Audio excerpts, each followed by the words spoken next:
Di negeri yang katanya kaya, mengapa masih banyak yang susah? Di antara deretan gedung tinggi, kenapa masih banyak yang harus memilih antara makan atau bayar kuliah? Katanya Pancasila kelima, keadilan sosial bagi seluruh rakyat Indonesia.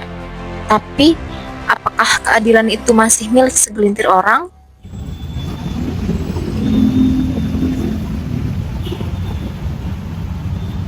Guys, tahu nggak sih kalau masih banyak banget anak di luar sana yang kalau mau sekolah itu mereka jalan berjam-jam, terus mereka nggak pakai sepatu kan karena mereka tuh nggak punya buku yang layak.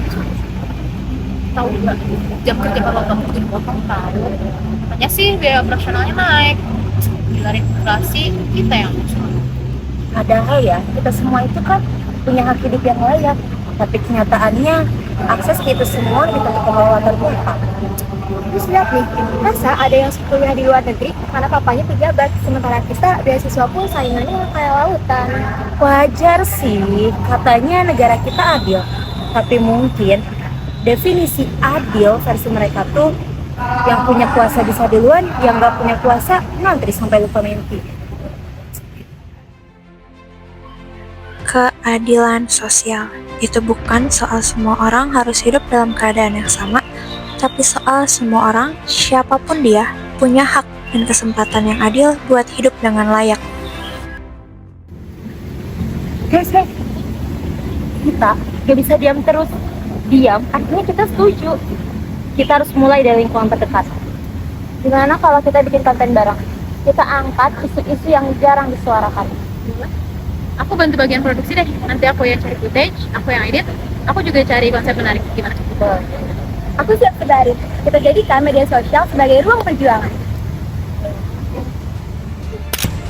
Saya nggak iri, saya muak sama sistem yang selalu ngasih jalan tol buat yang punya potensi, tapi tanjakan curam buat yang berjuang sendiri. Pulang kuliah masih harus kerja, pulang kerja masih harus belajar, tapi ada aja orang yang bilang kalau kita kurang berusaha. Jadi konten kreator kampus itu seru. Aku sering pakai platform buat share isu-isu sosial. Biar semua orang tahu kalau keadilan kita masih cacat. Organisasi kampus pun kadang gak adil. Yang populer lebih gampang dipilih. Padahal yang kerja keras, siapa? Mereka bukan siapa-siapa, tapi mereka memilih untuk menjadi suara. Karena Pancasila bukan sekadar hafalan, tapi pegangan, kompas moral, arah hidup berbangsa. Kita hidup di negara yang katanya kaya, tapi nggak semua orang bisa merasakan layak. Bukan karena malas, tapi karena sistem yang nggak berpihak.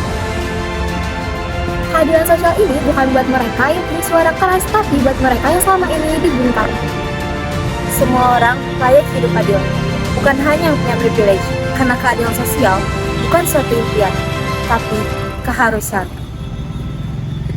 Kita bukan siapa-siapa, Tapi kita bisa bersuara. kita bisa mulai dari hal kecil, dari satu video, satu cerita, satu kebenaran. Kalau kita merasa ini bukan urusan siapa-siapa, kita akan terus selamanya seperti itu. Tapi kalau kita mulai datang kecil, dari sini, dari sekarang, kita bisa rubah arah. Perubahan itu nyata kalau kita mau mulai. Keadilan bukan soal siapa yang paling keras bersuara, tapi soal siapa yang mau terus berjuang. Ini langkah kecil, tapi tiap langkah kalau konsisten bisa jadi gerakan besar. Keadilan itu bukan mimpi, tapi ada karena kita berani memperjuangkannya. Tak perlu jadi tokoh besar, cukup jadi suara yang tak diam melihat ketidakadilan. One is the loneliest number that you'll ever do. Two can be as bad as one. It's the loneliest number since the number